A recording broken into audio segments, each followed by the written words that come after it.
Hello friends, welcome to our Sayali fashion designer channel आणि मी आहे सायली। तर तुम्हा सर्वांचं आपल्या आजच्या नवीन अशा छानशा व्हिडिओमध्ये मी मनापासून खूप खूप स्वागत करते। तर कसे आहात तुम्ही? नक्कीच मस्त आणि मजेत असणार आहात। आणि आज मी तुमच्यासोबत खूप सुंदर अशी लेटेस्ट ट्रेंडिंग न्यू लुक मधली ब्लाउज डिझाईन शेअर करणार आहे। खरं तर मी तुम्हाला या ब्लाउज डिझाईनची संपूर्ण कटिंग आणि स्टिचिंग अतिशय सावकाश स्टेप बाय स्टेप आणि खूप काही महत्त्वाच्या टिप्स अँड ट्रिक्स सहित सांगण्याचा प्रयत्न करणार आहे, जेणेकरून तुम्हाला आपला आजचा हा व्हिडिओ बघून फक्त डिझाईन बनवणंच नाही, त्याची प्रॉपर फिनिशिंग सहित कशी बनवावी तर हे देखील सहज लक्षात येईल। त्याचबरोबर ही डिझाईन खूप साधी सिंपल सोपी आहे। जरी तुम्ही कोणी नवीन शिकत असाल तरी सुद्धा तुम्हाला सहज स्टिच करता येईल। आणि त्याचबरोबर महत्त्वाचं आहे की या डिझाईनमुळे आपल्या साडीला ब्लाउज खूप सुंदर असं लुक येईल आणि ह्या छानशा डिझाईनची आयडिया तुम्ही तुमच्या कस्टमरला सुद्धा देऊ शकता, कारण आपल्याला कस्टमरला सुद्धा नवनवीन डिझाईनची आयडिया द्यायची असते। सो ही आयडिया नक्की द्या। आय होप सो तुम्हाला आणि तुमच्या कस्टमरला ही डिझाईन नक्कीच आवडेल। सो चला मग आता वेळ न घालवता आपण आपल्या आजच्या छानशा व्हिडिओला सुरुवात करूयात आणि हा व्हिडिओ तुम्ही स्किप न करता पुन्हा नक्की बघा, जेणेकरून तुम्हाला आपला आजचा व्हिडिओ बघून अशी छानशी लेटेस्ट ट्रेंडिंग डिझाईन बनवणं खूपच सोपं जाईल। ठीक आहे, सो चला मग आता आपण स्टार्ट करूयात। तर हे बघा, इथे तुम्ही बघू शकतात की हा आहे ब्लाउज पीस। छान असा ब्रॉकेटचा हा ब्लाउज पीस आहे खरं तर, आणि यावर आपण आता खूप सुंदर अशी ट्रेंडिंग बोटनेक मधली न्यू लुक मधली डिझाईन बनवणार आहोत। सो सगळ्यात आधी मी तुम्हाला सांगते की इथे बघा आपण अस्तर आणि मेन फॅब्रिक असं दोन्हींची कटिंग करून घेतलेली आहे।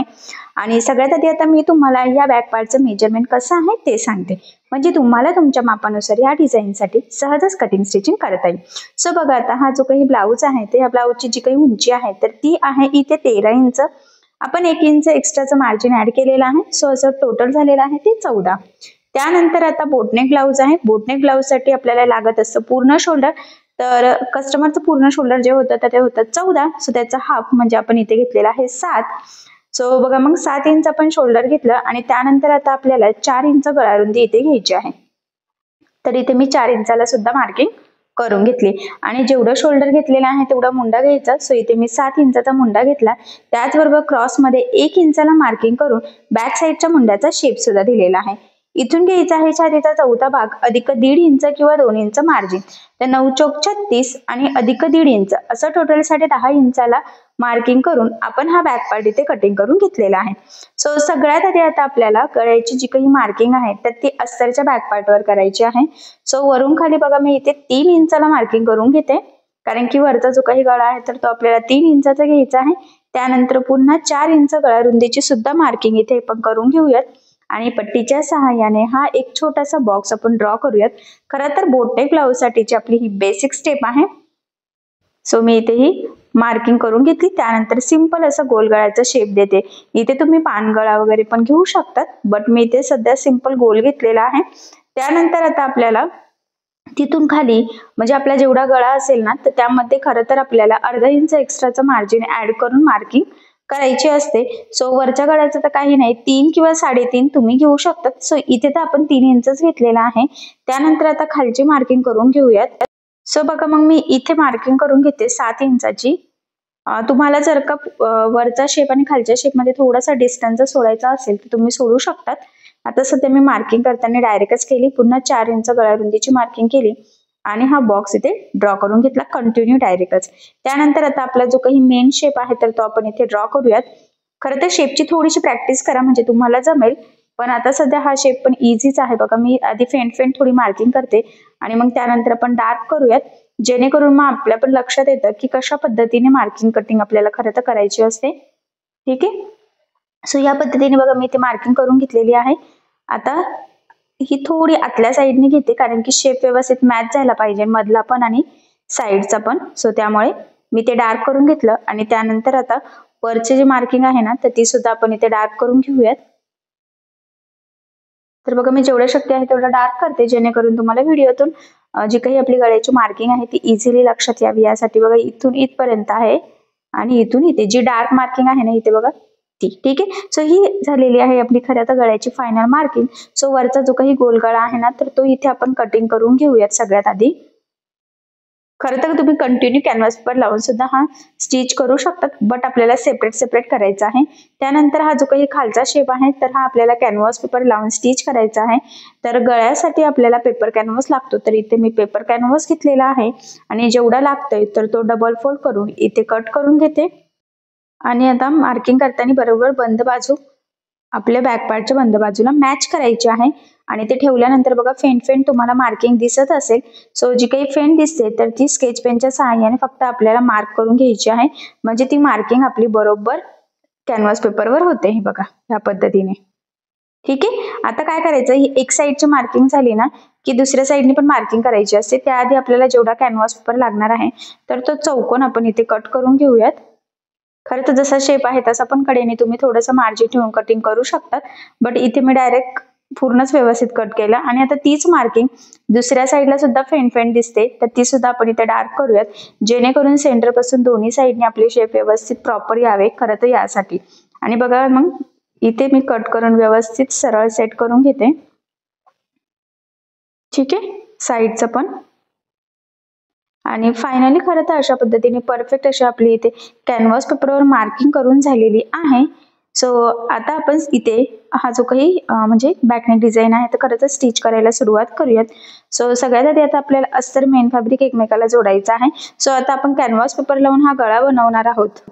तर मी तुम्हाला अगदी सोप्या पद्धतीने सांगणार आहे, म्हणजे कमीत कमी टाइम मध्ये कॅनव्हास पेपर लावून आपला हा गळा रेडी व्हावा. यासाठी काय करायचं, मेन फॅब्रिक सरळ ठेवायचं, त्यानंतर आपण कटिंग केलेला अस्तरचा पार्ट आणि त्यावर आपल्याला ठेवायचा आहे जो काही कॅनव्हास गळा आहे तो. या पद्धतीने. खरं तर या स्टेपने ना खूप पटकन असा आपला गळा रेडी होतो आणि आपले स्टेप आणि टाइम दोन्ही पण वाचतो. तर सगळ्यात आधी बघा बरोबर सेंटरला ठेवून आपल्याला एक मध्यभागी टीप मारून घ्यायची आहे, म्हणजे बरोबर मध्यभागीच आपला हा शेप यावा. त्यासाठी ही स्टेप मोस्ट इम्पॉर्टंट आहे. सो बघा सगळ्यात मध्यभागी मी एक टीप मारून घेतलेली आहे. त्यानंतर आता स्केच पेनच्या सहाय्याने आपण जी मार्किंग केलेली आहे एक्झॅक्टली त्यावरच आपल्याला इथे टीप मारून घ्यायची आहे. लक्षात राहू द्या, टीप मारताना थोडं सुद्धा जर वर खाली गेलं, पुढे मागे जर झालं तर लगेचच आपला शेप सुद्धा तिरका वाकडा होऊ शकतो. सो तसं होऊ नये त्यासाठी अगदी काळजीपूर्वक सावकाशपणे आपला हा जो काही मार्किंग केलेला गळा आहे ना कॅनव्हासचा, तर बरोबर त्या मार्किंगवरच टीप येईल याची काळजी घेत आपल्याला इथे टीप मारून घ्यायची आहे. काने कोपरे वगैरे व्यवस्थित यावे यासाठी आता जी काही टीप मारतोय तर ती प्रॉपर असं व्यवस्थित मारणं खूप म्हणजे खूप गरजेचं आहे. आणि बघा मग या पद्धतीने फायनली आपण एकदम परफेक्ट अशी इथे टीप मारून घेतलेली आहे, एकदम प्रॉपर असं.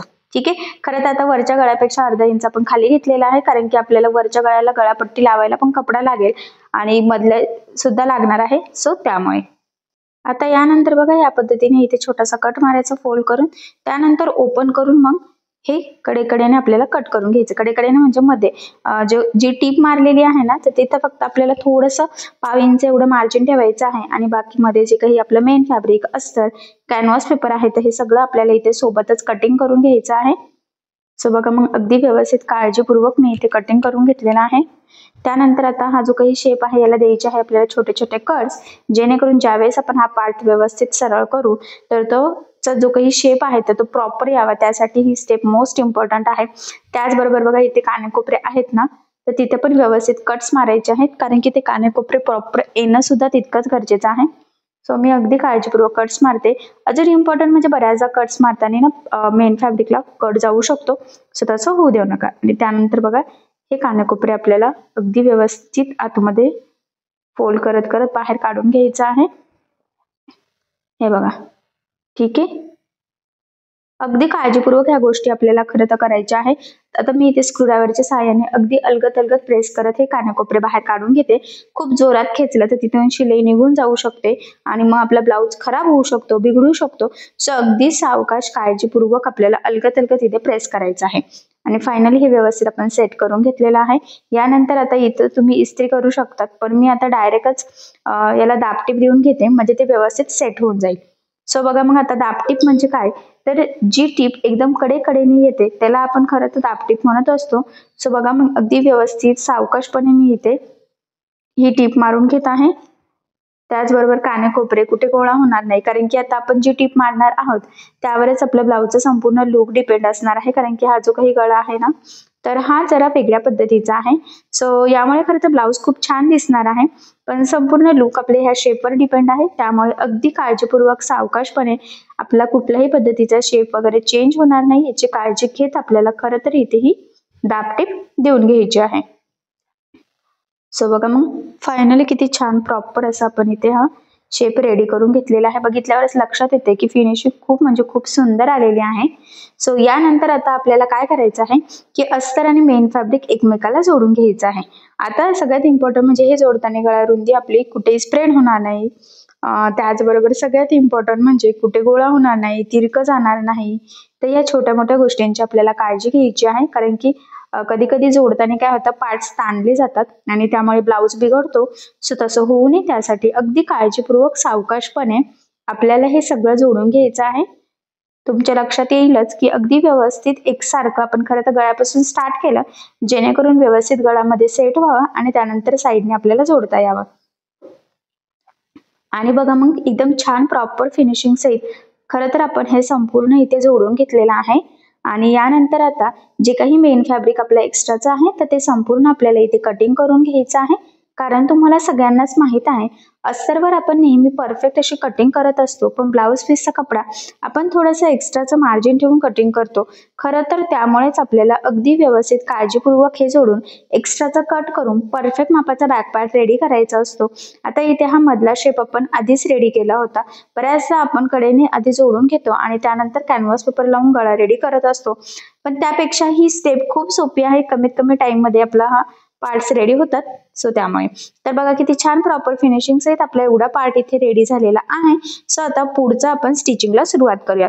सो बघा आता खरं तर आपल्याला इथे ना कमरपट्टीसाठी पट्टी सुद्धा लागणार आहे. सो ती आपण 1.25 ते 1.5 इंचाची कट करून घेऊयात. त्यानंतर आपल्याला गळ्याला सुद्धा पट्ट्या लागणार आहे. तर गळ्याला आपल्याला तिरक्या पट्ट्या लागणार आहेत, कारण की तिरका कपडा हा स्ट्रेचेबल असतो आणि गळापट्टीसाठी आपल्याला स्ट्रेचेबल कपडा लागतो, जेणेकरून गळा छान प्रॉपर व्यवस्थित गोलाकार यावा त्यासाठी. सो बघा मग मी इथे 1 ते 1.25 इंचाच्या इथे 2 छोट्या छोट्या पट्ट्या तिरका कपड्यामध्ये कट करून घेतल्या. सो एक पट्टी पुरणार नव्हती, सो त्यामुळे आता आपण टीप मारून ही जॉईन करून घेऊयात. तर मी इथे डबल टीप देऊन घेतलेली आहे आणि वरच्या साईडने दाबटीप दिलेली नाहीये, कारण कपडा स्ट्रेच व्हावा यासाठी. ठीक आहे. आणि बघा मग फायनली ही पट्टी आपण जोडून रेडी केलेली आहे. खालच्या साईडने कट करून व्यवस्थित सरळ करून घेऊयात आणि आता ही आपल्याला पट्टी गळ्याला लावायची आहे.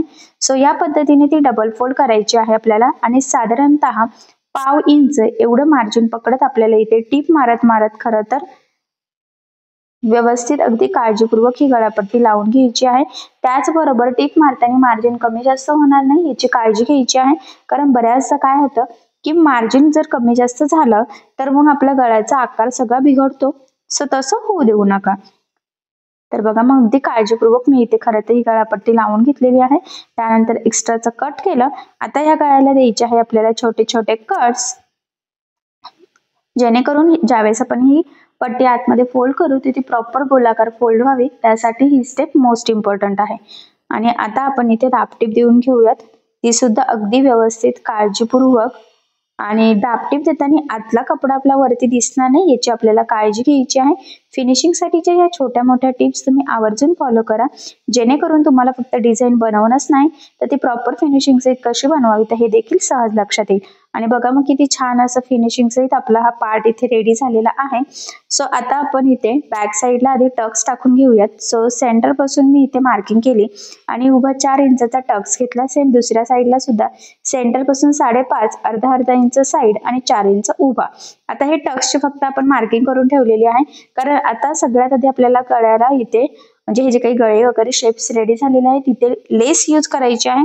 जर तुम्हाला लेस यूज करायची नसेल तर तुम्ही डायरेक्ट टक्स टाकू शकता, पण टक्स टाकल्यानंतर लेस लावायला थोडं आपल्याला हार्ड जाऊ शकतो. सो त्यामुळे मग मी इथे सगळ्यात आधी लेस लावते, फक्त टक्स पॉइंटची मार्किंग करून ठेवलेली आहे. तर बघा मग मी ही छोटीशी लेस इथे गोल्डन कलरची घेतलेली आहे. त्याचबरोबर इथे मॅचिंग धागा सुद्धा ओवून घेतलेला आहे. हा पॉइंट सुद्धा खूप इम्पॉर्टंट आहे, सो लक्षात राहू द्या. आणि बघा मग इथून आता आपण ती लेस लावायला सुरुवात करूयात. ते सुद्धा अगदी प्रॉपर फिनिशिंग सहित आपल्याला गळ्याच्या एकदम कडेकडेने लावायचं आहे. त्याचबरोबर बघा इथे कानाकोपऱ्यावर सुद्धा आपल्याला या पद्धतीने फोल्ड करून घ्यायचं आहे, म्हणजे आपला शेप व्यवस्थित मेंटेन राहावा यासाठी. ऍक्च्युली काय ना बऱ्याचदा असं होतं की आपला शेप असा व्यवस्थित आलेला असतो पण लेस लागल्यामुळे तो बिघडतो. सो तसं होऊ नये यासाठी जिथे शक्य आहे तिथे कानाकोपऱ्यावर व्यवस्थित लेस आपल्याला क्रॉस मध्ये अशी फोल्ड करायची आहे, जेणेकरून आपले शेप व्यवस्थित मेंटेन राहतात. लेस अगदी काळजीपूर्वक लावणं सुद्धा फिनिशिंग साठी खूप गरजेचं असतं. आणि खालच्या साईडने ते आपले 3 वेगळे शेप आहे, कानेकोपरे पण जास्त येत आहे, सो त्यामुळे अगदी व्यवस्थित सावकाशपणे, म्हणजे 5 मिनिट ना लेट, थोडा जास्त टाइम लागला ना तरी चालेल, पण अगदी काळजीपूर्वक खरं तर ह्या गोष्टी तुम्ही करायच्या आहेत. आणि बघा मी सुद्धा व्यवस्थित सगळीकडे फोल्ड करत करत ही जी काही लेस आहे ना, ही प्रॉपर फिनिशिंग सहित तिथे खरं तर लावून घेतली. आणि जिथून सुरुवात केली तर त्याच्या एंडला आपल्याला ती लेस थोडीशी फोल्ड करून लावायची आहे, जेणेकरून लेस तिथून निघायला नको आणि तिथली फिनिशिंग सुद्धा व्यवस्थित यावी यासाठी. सो आता ही लेस लावून झालेली आहे. तर लेसला दुसऱ्या साईडने सुद्धा टिप देऊन घ्यायची आहे. तर ते यासाठी ऍक्च्युली मी नेहमीच सांगत असते, लेस तुमची जाड बारीक कशीही असो, शक्यतो त्याला डबल टिप देत चालायची. त्याचे 2-3 फायदे असतात. सगळ्यात इम्पॉर्टंट म्हणजे डबल टिप दिल्याने लेस व्यवस्थित पॅक अशी दाबली जाते, ती वरती तरंगत नाही. त्याचबरोबर ती फिनिशिंग सुद्धा खूप म्हणजे खूप छान येते, लवकर खराब सुद्धा होत नाही. सो त्यामुळे आवर्जून तुम्ही लेसला दोन्ही साईडने टिप देऊन घ्यायची आहे. ठीक आहे. सो बघा किती छान प्रॉपर असं फिनिशिंग सहित आपण ही लेस लावून घेतली. आता तीच लेस आपल्याला गळ्याच्या साईडने सुद्धा लावायची आहे, वरचं जो काही गोल शेप आहे ना तिथे. सो बघा मग मी तिथे लावायला सुरुवात करते. आणि खरं तर वरच्या शेपमध्ये म्हणजे वरच्या गळ्यामध्ये आणि खालच्या शेपमध्ये आपण अर्धा इंच मार्जिन ठेवलं होतं, जेणेकरून बघा ह्या पद्धतीने लेस आपल्याला व्यवस्थित लावता यावी. आणि बघा अर्धा इंच सफिशियंट झालं की ते बरोबर आपल्याला अटॅच दिसते. सो छान प्रॉपर फिनिशिंग सहित खरं तर आपली ही लेस लावून झालेली आहे. सो इथे सुद्धा बघा मी दोन्ही साईडने म्हणजे दुसऱ्या साईडने सुद्धा टिप देऊन घेते फिनिशिंग साठी. ठीक आहे. सो बघा मग किती छान प्रॉपर फिनिशिंग सहित खरं तर आपण गळ्याला लेस लावून घेतलेली आहे. खरं तर नाही, इथे तुम्ही तुमच्या आवडीनुसार कुठलीही लेस लावू शकतात, पण शक्यतो जास्त कानाकोपरे असल्यावर बारीक छोटीशी लेस यूज करायची, जेणेकरून ती आपल्याला इझिली फोल्ड करता यावी यासाठी. सो आता यानंतर आपल्याला इथे बॅक साईडला टक्स टाकून घ्यायचे आहेत. सो बघा मग टक्स पॉईंटची मार्किंग आहे ती आपण आधीच केलेली आहे, त्यावर ह्या पद्धतीने फोल्ड करून फक्त तिरका टक्स टाकून घ्यायचा आहे. टक्सला नेहमी डबल टिप सुद्धा देऊन घ्यायची, हा पॉईंट सुद्धा मोस्ट इम्पॉर्टंट आहे. सेम त्याच पद्धतीने दुसऱ्या साईडला सुद्धा मी टक्स टाकून घेते. बघा तिरका टक्स टाकलेला आहे आणि म्हटल्याप्रमाणे डबल टिप सुद्धा दिलेली आहे. सो आता आपण इथे कमरेच्या साईडला कमरपट्टी लावून घेऊयात. तर कमरपट्टी आपण मगाशीच कट केली होती बघा 1 ते 1.25 इंचाची. सो आता अर्धा इंच एवढं मार्जिन ठेवून आपल्याला ही पट्टी ह्या पद्धतीने लावून घ्यायची आहे, कारण तुम्हाला सगळ्यांनाच माहित आहे ब्लाऊजच्या उंचीमध्ये आपण 1 इंच एक्स्ट्रा घेतो. सो अर्धा इंच आपलं कमरेत जातं, अर्धा इंच शोल्डर मध्ये जातं. त्यानंतर ही पट्टी आतमध्ये फोल्ड करून वरच्या साईडला आपल्याला द्यायची आहे दाब टीप.